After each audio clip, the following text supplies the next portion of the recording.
Subscribe now and press the bell icon. Never miss an update. दिलचस्प बात यह है कि जिस जोग्राफिया में हम यानी पाकिस्तान मौजूद है, इस जोग्राफिया की अपनी जो तारीख़ अगर उसको उठा के देखा जाए तो माजी करीब में ये कभी कोई एक मुल्क नहीं था, बल्कि ये मुख्तलिफ़ किस्म की डोमिनियंस थे या मुख्तलिफ़ किस्म के कबायली इलाक़े थे जिनसे मिल के पाकिस्तान की तश्कील हुई जोग्राफियाई तौर पर। और यकीनन ये एक बड़ा चैलेंज बन गया कि पाकिस्तान को एक कौम बनाने में हमें शायद ज़्यादा वक्त लग रहा है। हम अगर जायज़ा लें, हम अगर कंपेयर करें, हम तुर्की के साथ अगर अपनी कंपैरिजन करें, हम ईरान के साथ अगर अपना कंपैरिजन करें, हम अगर फ़्रांस के साथ अपना कंपैरिजन करें, तो हमें लगता है कि ये वो ममालिक हैं कि जो बहैसियत कौम या बहैसियत मुल्क जोग्राफियाई तौर पर सैकड़ों साल पुरानी तारीख़ के हामिल हैं और उनकी ये तारीख़ हमारी तारीख़ से काफ़ी ज़्यादा है। तो ये एक अमूमी तौर पर एक पिक्चर है जिसको देखकर थोड़ा सा हौसला मिलता है और थोड़ा सा एतमाद और इत्मीनान आता है कि हमने अभी फ़कत 73 साल का अरसा गुजारा है और एवोल्यूशन का ये अमल जो है इसको तेज़ी से आगे बढ़ते हुए हम सब देख रहे हैं। तो पहली बात तो ये है कि हमें अपनी मुईशत की तरफ तवज्जो देनी है। वो जो एक पैटर्न क्लाइंट रिलेशनशिप था कि सरकारी नौकरी ये वो, उन कन्वेंशनल सोचों से निकलकर हमें वेल्थ जनरेट करने वाले ऐसे जिससे रोजगार के मौके बने और रियासत को उसमें फैसिलिटेट करना चाहिए, हुकूमत को उसमें फैसिलिटेट करना चाहिए, रुकावट नहीं बनना चाहिए। दूसरा, हमारी पार्लियामेंट एक कमजोर फरीक है हमारे सियासी मंजरनामे में। उसकी हजारों वजूहात हो सकती हैं कि हमारी सियासी जमातें कमजोर हैं, हमें शायद वो ऐसे विजनरी लीडर्स नहीं नसीब हुए, लेकिन रॉ मटेरियल तो यही है। इसी में से लोगों ने अब जिम्मेदारियों का बोझ उठाना है। तो पार्लियामेंट को आप अहमियत दें। कोई चीज वो आज पत्थर पे कुंदा नहीं करती, ना आइन ना कानून जरूरतों के मुताबिक बदल सकता है। आप उस पर बहस मुबाहिसा कीजिए, अच्छी तजावीज आएंगी, उसकी रोशनी में आप बेहतरी कर सकेंगे। पाकिस्तान को अच्छी सियासत भी चाहिए, पाकिस्तान को अच्छी सहाफत भी चाहिए। अगर हम ये सब बातें ना कर सकें तो हर शख्स पत्थर का हो जाएगा। हमें मुकालमा करना है, डायलॉग करना है।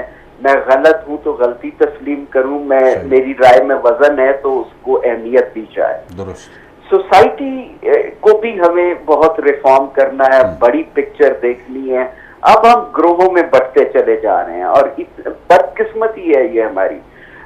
और अगर हम इसको रेक्टिफाई नहीं करेंगे, कौम का हर फर्द दूसरे फर्द से नहीं मिलता, लेकिन मुश्तरका ख्वाब होते हैं, मुश्तरका मंजिलों का सुराग होता है, मुश्तरका जद्दोजहद होती है, रास्ते होते हैं।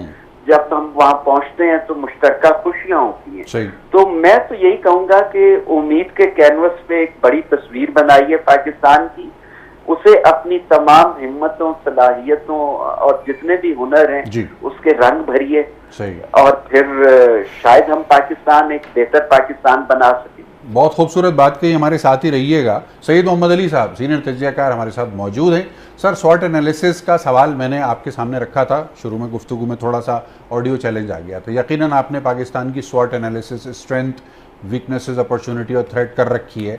आज के पाकिस्तान में जो हम अब हैंडओवर कर रहे हैं नई नस्ल को, क्या अपॉर्चुनिटीज़ हैं जिनके ऊपर उनको फोकस करने का मशवरा और राय देंगे आप? एक वक्त ये था कि टीवी भी हराम था, और अब ये वक्त है कि ये स्क्रीन जो है ये जमीन पे गिर गई, लेकिन ये हमारे बच्चे के पास है। और ये कितनी मतलब हमने अपने लाइफ टाइम में देख लिया, ये हमने खुद देखा है। ये 50 साल की कहानी है ना, इससे ज्यादा पुरानी बात नहीं है। तो जो मेरा पॉइंट था कि नौजवान आपसे पूछ के नहीं करेगा, उसने करना शुरू कर दिया। आपको जो करना है उसके लिए रास्ते आसान बनाने, नौजवान के लिए रास्तों को आसान बनाने। सईद मोहम्मद अली साहब, बिल आखिर आपके साथ मेरा राब्ता कायम हो गया है और मेरी आवाज़ भी आप तक पहुंच रही है। पाकिस्तान के नौजवान को हमें क्या मशवरा देना है, क्या गाइडलाइन देनी है, अगर वो हमारी बात सुनने के लिए तैयार हैं तो? देखिए जी, आपने जिस तरह शुरू में कहा वो बहुत सबसे इम्पोर्टेंट बात यह है कि हमारी रियासत और हमारी कौम इर्तिकाई मनाजिल तय कर रही है और मैच्योरिटी और सेल्फ कॉन्फिडेंस की तरफ बढ़ रही है, जो कि बहुत खुशाइंद अमल है। लेकिन मैंने जिस तरह पहले हवाला दिया कि हमें अपनी शनाख्त, तालीम और कौमी अहदाफ को मजबूत करना है। हमारी जो शनाख्त है उसमें तारीख की सेल्फ कॉन्शियसनेस भी झलकनी चाहिए और मुस्तकबिल के हवाले से एक एम्बिशन और सेल्फ कॉन्फिडेंस भी होना चाहिए। जबकि हमारा जो तालीमी निज़ाम है उसको 5 उसके ऑब्जेक्टिव्स होने चाहिए।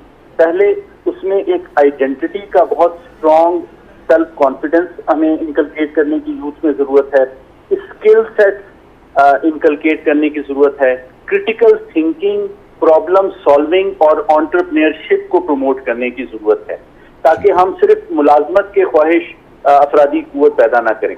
तीसरा पॉइंट ये है कि पाकिस्तान जब बना था तो दुनिया जो थी वो बाईपोलर थी, अब दुनिया मल्टीपोलरिटी की तरफ जा रही है। तो हमें अपनी खारजा पॉलिसी, सलामती की पॉलिसी और जो माशी पॉलिसी है वो एक ऐसे दौर के लिए तैयार करनी है जिसमें हमें मुख्तलिफ बड़ी ताकतों से और मुख्तलिफ बराज़मों से बैक वक्त अपने फायदे उठाने हैं, माशी मौके तलाश करने हैं, किसी बड़ी ताकत के लिए इस्तेमाल भी नहीं होना, लेकिन सबसे और किसी को अपनी फजा, जमीन और बेसिस इस्तेमाल करने की इजाजत नहीं देनी, जिसका हमने बहुत भारी कीमत पिछले 19 साल में अदा की। पाकिस्तान का जो मफाद है उसको नंबर 1 तरजीह बना के रखना है और वही हमारी 2 नंबर तरजीह भी होनी चाहिए और वही हमारी 3 नंबर तरजीह भी होनी चाहिए। जफरुल्लाह खान साहब, पाकिस्तान के नौजवान को आज के मौके पर क्या पैगाम दीजिएगा? देखिए, नौजवानों को ही इस कौम की तवक्कुआत का बोझ उठाना है। उन्होंने ही कल को मुख्तलिफ शोबा है इस जिंदगी में जाना है।